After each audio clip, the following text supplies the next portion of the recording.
This is Talib Kareem, CEO and legal director for ABE. And I'm here today with our next podcast to talk to you about two things that the old folks used to say are inescapable, and that is paying taxes and death. So we have created some products for business and nonprofit leaders for both instances. Those, taxes, which again, this is the beginning of the year, and so it's a perfect time for you to start thinking about them before the tax deadline of April 15th comes around, and also your death, because as the adage says or goes, you every day come one day closer to your own funeral. So with that in mind, let's talk about both. And I'm going to start by giving you a scenario relating to one of the users that we have helped through ABE. So we had one user who had who was married, and his wife got into tax difficulties, and he apparently they had been filing their taxes separately as opposed to jointly. And so she didn't file taxes, and she got in some very serious trouble with the IRS, resulting in a conviction, actually. And so he wanted to make sure that he did not have the same fate as his wife. Now, his wife's case, dealt with some other issues beyond just the tax matters, but it boiled down to that in the end.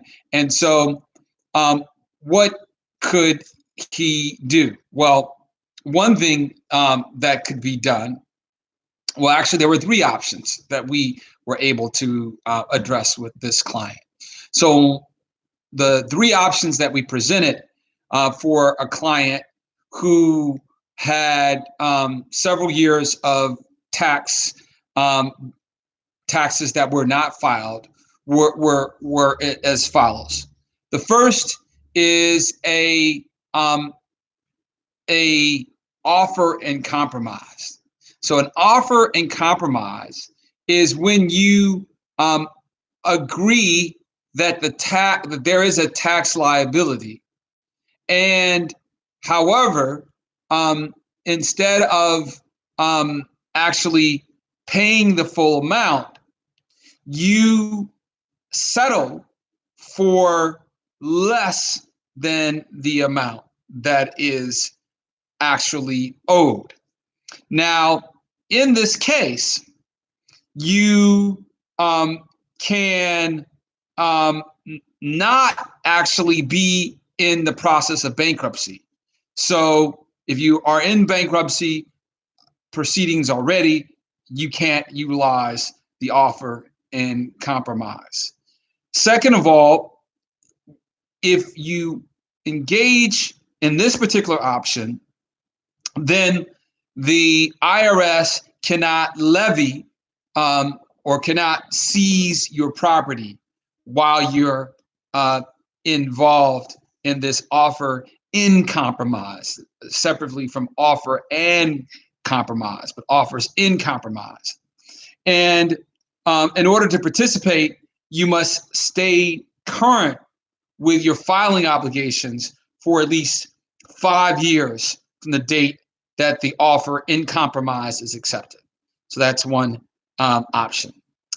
A second option is entering into an installment agreement where you prevent a lien from being filed against your property.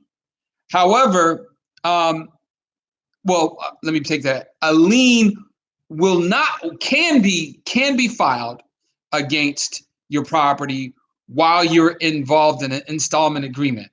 So it's less protection than an offer in compromise. However, the levies will not be attached or executed upon your property. So you can have actually a lien placed by a court, but there won't be any execution on that lien while the installment is in place. So it offers less protection, but still some protection. The next is, which is the best option, and that is if you can argue and show through a demonstration of what income you have and what your living expenses, that your monthly living expenses exceed your income. If you have the ability to demonstrate this, then the IRS will consider that the debt that you owe is not currently collectible. And in that instance, the IRS will cease all collection activity and put the account in a currently not collectible status. Now, again, you will have to demonstrate on paper that you meet this criteria. And there are some expenses that can not be considered. So let's say, for example, if you have children who are in private school, and I'm like this myself, you cannot deduct the tuition for private school education and count this as a living expense unless you meet another criteria, and we have the ability to explain more about that. And so this is something that you will want to know, and I'll just kind of glaze over this, but we will need to talk about, and that is some educational expenses relating to private school education that are required because your children, for example, may be special needs, for example. And so again, we can go into that for you. And specifically, we offer a product for businesses that allow them to get a consultation that is for actually people who own businesses. So whether you own an LLC, a partnership, a corporation, or sole proprietorship, if you need some assistance with working with the IRS and negotiating with them, one of the three options that we discussed, you can jump on a phone call with an ABE counsel, and we're available 24 hours a day, and you can start your pathway towards redemption, as they say, and that's only $500 to get on the call and talk about the steps that are necessary in order to proceed with this, and then we can include with the product that we offer for $1,500 both the consultation as well as work in negotiating that offer and compromise. So that's a very good deal for you, and I think is something that you might want to consider at the beginning of the year. Next, I'm going to talk about the other thing that you can't escape, and that's death. So we had a case with a client whose mother passed away, and the mother owned a limited liability company. Now, the limited liability company was created in a way where she was the sole member of that LLC. And so while a limited liability company for tax purposes is advantageous because of a couple of reasons. One, instead of having double taxation with respect to a corporation, meaning to say you'd have to pay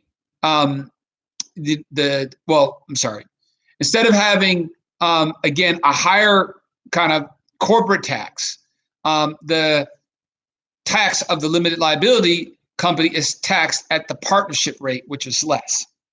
They're still considered to be, and instead of also, again, double taxation, the limited liability company is not taxed at all.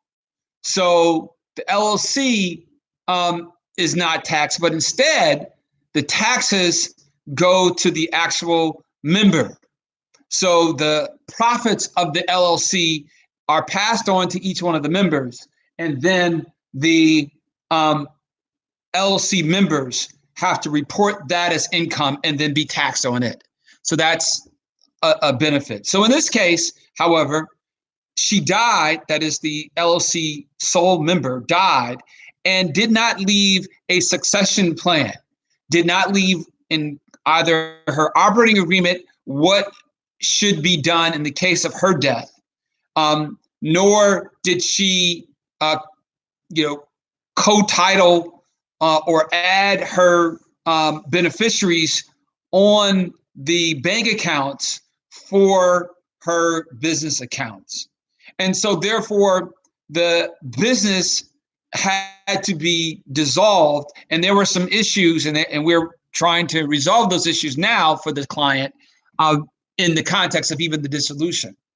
So we have created a great product for business owners to prevent that from happening, because in many cases, your business income could be the most valuable asset that you have as a family. You may be taking care of all of the family's expenses through your business. And it may be very possible that your business can continue even after you die. Or let's say, for example, if you're not even dead, but you're just sick and incapacitated, and you can't actually run the business. What can happen at this time? And we've created a plan and a product for you. And that is a succession plan and will for business owners. $3,000 will provide you with, again, ability to get on a call with an attorney at your convenience and talk about the step-by-step process to create a will, a power of attorney, corporate resolutions with a succession plan, and even a buy-sell agreement, which, again, dictates what happens if, again, you are either incapacitated for a long period of time or short period of time, or you are, again, dead and of course, unable to continue the business. In that way, what happens?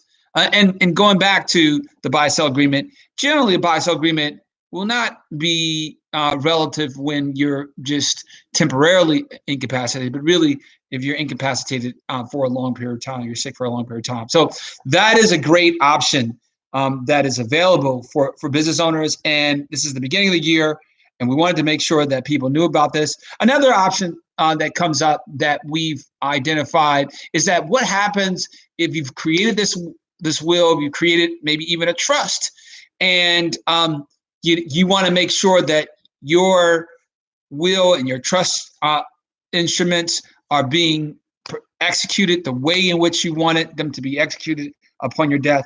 Who can advocate for you? Well, we've created a product that will allow ABE counsels to step in and advocate for you, either in context of your family and make sure that they know what should be done, or in court. If, for example, you have some family members who are doing things that are against your wishes, we have the ability to come in and help you with that. And that will protection plan is just $500. So these are the options that we have available for you. We're very excited about it. We hope that you have learned a little bit about both tax law and estate law, and we look forward to providing you with additional information in the weeks and months to come. But again, you can find out more about what we're doing at abe.legal. And again, we're here, your 24-hour business and nonprofit attorneys, serving you and looking out for your best interests. We hope that this has been a helpful conversation and podcast, and we look forward to talking with you soon. This is Talib Kareem, Legal Director for ABE Legal, and I bid you good evening.